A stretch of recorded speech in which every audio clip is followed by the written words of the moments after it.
తల్లి యొక్క blood group రక్త గ్రూప్ నెగిటివ్ ఉంటే బేబీకి ఏదైనా ప్రమాదం ఉంటుందా? దీన్నే మనం RH ఇన్కంపాటబిలిటీ అంటామండి. ప్రతి ఒక్కరి blood groups A positive, O positive, B negative, so ఇలా అందరికి బ్లడ్ గ్రూప్స్ అయితే వాళ్ళకి ఐడియా ఉండే ఉంటుంది. దీంట్లో చూస్తే మీకు 2 ఫ్యాక్టర్స్ ఉంటాయి. ఫస్ట్ ఒక ఆల్ఫాబెట్ వస్తుంది, అంటే అది అక్షరం ఏదో ఒకటి A, B లేదా O అయి ఉండొచ్చు. Second part of blood group positive లేదా నెగిటివ్ అని ఉంటుంది. సో పాజిటివ్ అంటే ఏంటి, నెగిటివ్ అంటే ఏంటి? మీ బ్లడ్ గ్రూప్ లో ఒక పర్టిక్యులర్ స్పెసిఫిక్ ప్రోటీన్ ఉంది అంటే దాన్ని పాజిటివ్ అంటారు. ఆ పర్టిక్యులర్ స్పెసిఫిక్ ప్రోటీన్ లేదు అంటే, యాబ్సెంట్ ఉంటే నెగిటివ్ అంటారు. నేను చెప్పే ప్రాబ్లం ఎక్కడ రావచ్చు? తల్లి యొక్క బ్లడ్ గ్రూప్ నెగిటివ్ ఉండి భర్త బ్లడ్ గ్రూప్ పాజిటివ్ ఉండి వాళ్ళకి ప్రెగ్నెన్సీ వచ్చినప్పుడు, ఆ లేడీకి ప్రెగ్నెంట్ అయినప్పుడు తను క్యారీ చేసే బేబీ యొక్క బ్లడ్ గ్రూప్ పాజిటివ్ అయితే ప్రాబ్లం. అంటే తల్లి యొక్క బ్లడ్ గ్రూప్ నెగిటివ్ ఉండి బేబీ బ్లడ్ గ్రూప్ కూడా నెగిటివే ఉంటే ప్రాబ్లం లేదు. ఓన్లీ వెన్ తల్లి బ్లడ్ గ్రూప్ నెగిటివ్ ఉండి బేబీ బ్లడ్ గ్రూప్ పాజిటివ్ ఉంటే అప్పుడు ఈ ప్రాబ్లం రావచ్చు. అది కూడా ఎలా జరుగుతుంది? ఒక లేడీ ప్రెగ్నెంట్ అయిన తర్వాత తన పొట్టలో బేబీని క్యారీ చేస్తూ ఉంటుంది. కొన్ని సందర్భాల్లో baby blood mother blood stream లోకి ఎంటర్ అవుతుంది, బ్లడ్ మిక్స్ అవుతుంది. ఎప్పుడెప్పుడు? ఒకటి అబార్షన్ అయినప్పుడు, సెకండ్ డెలివరీ టైంలో, థర్డ్ కొంతమంది టెస్టులకు వెళ్తారు, ఒమ్ము నీరు తీసి ఏమైనా జన్యుపరంగా ప్రాబ్లమ్స్ ఉన్నాయా బేబీస్లో అని చూసే టెస్టులు. సో అటువంటి టైంలో కూడా baby blood mother blood mix అవ్వచ్చు. మిక్స్ అయినప్పుడు ఏమవుతుందంటే, ఇప్పుడు తల్లి బ్లడ్ గ్రూప్ నెగిటివ్ అంటే ఆ బాడీలో ఆ ప్రోటీన్ ఎప్పుడు లేదు. సో బేబీ నుంచి పాజిటివ్ కాబట్టి ఆ బేబీ యొక్క ప్రోటీన్ మదర్ బ్లడ్ లోకి వస్తే మదర్ దాన్ని ఒక ఫారెన్ బాడీ లాగా, అంటే నేను ఇది ఎప్పుడు చూడలేదు కదా అని బ్లడ్ రికగ్నైజ్ చేస్తుంది. దాన్ని రికగ్నైజ్ చేసి కొన్ని ప్రొటెక్షన్ కోసం ఆటోమేటిక్ గా యాంటీబాడీస్ అన్నవి జనరేట్ చేస్తాయి. ఈ యాంటీబాడీస్ ఏం చేస్తాయంటే అది వెనక్కి వెళ్తాయి, బేబీ లోపలికి వెళ్ళి ఆ పాజిటివ్ ఉన్న ఆ రెడ్ బ్లడ్ సెల్స్ రక్త కణాలన్నిటిని చంపేస్తూ ఉంటుంది. అందుకనే బేబీ అనీమియా, బాగా బ్లడ్ తగ్గిపోవడం, పుట్టిన వెంటనే సివియర్ జాండిస్ రావడం, ఇలాంటి సిచ్యువేషన్స్ రావచ్చు. కానీ ఇది ఎప్పుడు అంటే ఫస్ట్ ప్రెగ్నెన్సీలో యూజువల్గా ఇష్యూస్ ఉండవండి. ఫస్ట్ ప్రెగ్నెన్సీలో డెలివరీ అయిపోయిన తర్వాత సెకండ్ ప్రెగ్నెన్సీలో ఈ ప్రాబ్లమ్స్ రావచ్చు, మనం ఏమి ప్రివెంటివ్ మెజర్స్ తీసుకోకపోతే. ఇప్పటి కాలంలో మనం నోటీస్ చేస్తే అసలు ఇది పెద్ద ప్రాబ్లమే కాదు, ఎందుకంటే చాలా మేనేజబుల్ కండిషన్ అన్నమాట. ఎవరికి కూడా ప్రతి లేడీ ప్రెగ్నెంట్ అయిన వెంటనే రొటీన్ అయ్యే బ్లడ్ టెస్ట్ లో తన రక్త గ్రూప్ కూడా చెక్ చేయడం జరుగుతుంది. ఒకవేళ తనది నెగిటివ్ అని తెలిస్తే ఇమీడియట్ గా వాళ్ళ భర్తని కూడా వచ్చి టెస్ట్ చేసుకోమని చెప్తాం.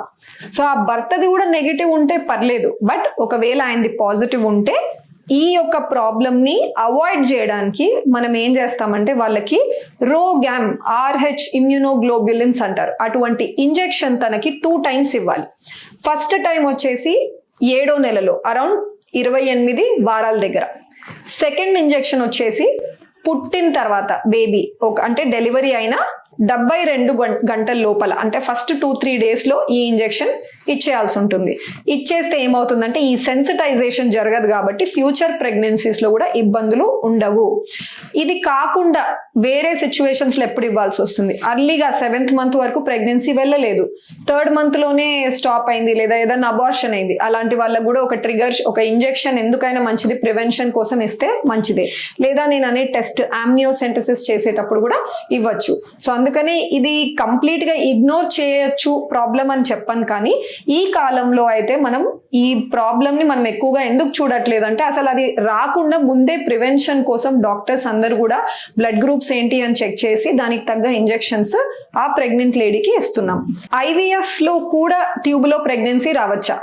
అసలు ట్యూబ్ లో ప్రెగ్నెన్సీ రావడాన్ని ఎక్టోపిక్ ప్రెగ్నెన్సీ అంటూ ఉంటాం. సో అందరు ఏమనుకుంటారు అంటే, న్యాచురల్ గా ట్రై చేస్తే ఎగ్ కణం వచ్చి ట్యూబ్ లో కలిసి పిండం ఏర్పడుతుంది, ఆ పిండం కొన్ని కేసుల్లో అక్కడే అతుక్కునేస్తుంది కాబట్టి ట్యూబ్ లో ప్రెగ్నెన్సీ రావచ్చు. IVF లో ఇలా ఎందుకు అవుతుంది?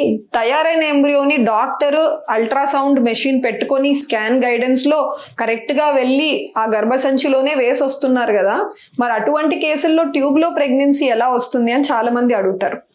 బట్ అన్ఫార్చునేట్లీ ట్యూబ్లో ప్రెగ్నెన్సీ వచ్చే అవకాశాలు న్యాచురల్గా కన్సీవ్ అయినా ఐవీఎఫ్ ట్రీట్మెంట్ తీసుకొని కన్సీవ్ అయినా 0 అని అయితే చెప్పడానికి లేదు. న్యాచురల్గా ప్రెగ్నెన్సీ వచ్చిన వాళ్ళలో ఛాన్స్ ట్యూబ్లో ప్రెగ్నెన్సీ రావడానికి అరౌండ్ 1 to 2% ఉంది. అదే సిమిలర్ పర్సంటేజ్ రిస్క్ ఐవీఎఫ్లో కూడా ఉంటుంది. అండ్ కొన్నిసార్లు ఐవీఎఫ్లో ఈ రిస్క్ ఇంకా ఎక్కువ కూడా అయ్యే ఛాన్స్ ఉంటుంది. ఆల్మోస్ట్ 2 to 8% కూడా కొన్నిసార్లు క్లైంబ్ అవుతూ ఉంటుంది. అది ఎలా అవుతుంది అన్నది ఇవాళ నేను చెప్తాను. ఇప్పుడు బాడీలో నోటీస్ చేస్తే లేడీస్కి గర్భసంచి, ట్యూబ్స్, అండాశయాలు ఇలా ఉంటాయి.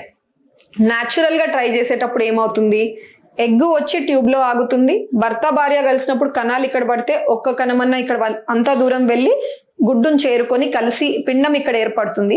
ఏర్పడే పిండం 5 రోజుల పాటు వెనక్కి తిరిగి వచ్చి గర్భసంచిలో అతుక్కోవాలి. సమ్ టైమ్స్ ఇలా రాదు, ట్యూబ్లోనే అతుక్కునేస్తుంది. సో న్యాచురల్ ప్రెగ్నెన్సీలో ట్యూబ్లో ప్రెగ్నెన్సీ రావచ్చు. ఐవీఎఫ్లో ఏం చేస్తున్నాము అంటే మనం 1 or 2 ఎంబ్రియోస్ని ఈ కింద దారి ద్వారా వెళ్ళి ఇక్కడ వదిలేసి వస్తున్నాం. నువ్వు ఇక్కడ వదిలిన తర్వాత కూడా ఈ యూట్రస్ ఒక రూమ్ అనుకుంటే ఈ రూమ్ ట్యూబ్స్కి కనెక్షన్ ఉంది. కంప్లీట్గా డోర్ క్లోజ్డ్ ఉండదు. ఇక్కడ ఫ్రీ ఛానల్ ఓపెన్ ఉంటుంది. Some times what happens is ఈ గర్భసంచి కాంట్రాక్షన్స్, యూట్రస్లో మూమెంట్స్ ఉంటాయి. నార్మలే, బట్ కొంతమందికి ఎక్కువగా ఉంటుంది ఆ మూమెంట్. ఆ మూమెంట్ జరుగుతున్నప్పుడు ఇక్కడ మనం డ్రాప్ చేసిన ఎంబ్రియో వెనక్కి వెళ్తుంది, ట్యూబ్ లోపలికి వెళ్ళి కూడా అతుక్కునే ఛాన్సెస్ ఉంటుంది. ఇది మన కంట్రోల్ ఉండకపోవచ్చు. సెకండ్ వచ్చేసి ఈ యూట్రైన్ కాంట్రాక్షన్స్ కాకుండా సమ్ పీపుల్ వాళ్ళకి ఆల్రెడీ ట్యూబ్లో ఇన్ఫెక్షన్ ఉండడం, లేదా ఇంతకు ముందు ట్యూబ్ మీద సర్జరీస్ జరిగి ఉండొచ్చు. సో అలాంటప్పుడు కూడా ఏమవుతుందంటే ఎంబ్రియో ఆ లొకేషన్కి అట్రాక్ట్ అవుతుంది. అట్రాక్ట్ అయ్యి దానంత అదే లోపల మనం వేసిన చోటు నుంచి కదిలి ట్యూబ్లోకి వెళ్ళిపోయి అక్కడ అతుక్కోవచ్చు. సో అందుకనే ఐవీఎఫ్లో కూడా ట్యూబ్లో ప్రెగ్నెన్సీ వచ్చే ఛాన్స్ 0 అనడానికి లేదండి. రావచ్చు, కానీ చాలా చాలా లో ఉంటుంది అండ్ జాగ్రత్తలు తీసుకుంటాం. నెక్స్ట్ వచ్చేసి నేను అన్నట్టు కొన్నిసార్లు ఐవీఎఫ్లో ఇంకా కూడా రిస్క్ ఎక్కువ అవ్వచ్చు అంటున్నాను. అది ఎప్పుడు అంటే ఈవెన్ నౌ మెనీ సెంటర్స్ ఒకటేసారి 4 ఎంబ్రియోలు 5 ఎంబ్రియోలు అలా పెడుతూ ఉంటారు. సో అలా ఎక్కువ పెట్టినప్పుడు కూడా some times what happens is 1 or 2 వెళ్ళి ట్యూబ్లో కూర్చునే అవకాశాలు ఉంటాయి. అందుకనే గవర్నమెంట్ ఏం చేసిందంటే ఇప్పుడు స్ట్రిక్ట్గా మాక్సిమం మీరు 1 లేదా 2 ఎంబ్రియోస్ని మాత్రమే యూట్రస్లో పంపించండి సింగిల్ అటెంప్ట్లో. కొన్ని ప్రత్యేక సినారియోస్లో మాత్రమే 3 దాకా పెట్టచ్చు. అది ఎవరు అంటే లేడీ వయసు 35 మీద ఉన్న, ఆల్రెడీ 2-3 సార్లు తనకి అబార్షన్స్ అయి ఉన్నా, లేదా 3 సార్లు కంటే ఎక్కువ సార్లు ఐవీఎఫ్ ఫెయిల్యూర్ ఉన్నా. సో అలాంటి స్పెషల్ సినారియోస్లో మాత్రమే అప్ టు 3 ఎంబ్రియోస్ పెట్టచ్చు. అదర్వైజ్ 1 or 2 ఎంబ్రియోస్ మాత్రమే లిమిటేషన్లో మీరు ట్రాన్స్ఫర్ చేయించుకోవాల్సి ఉంటుంది. Thank you.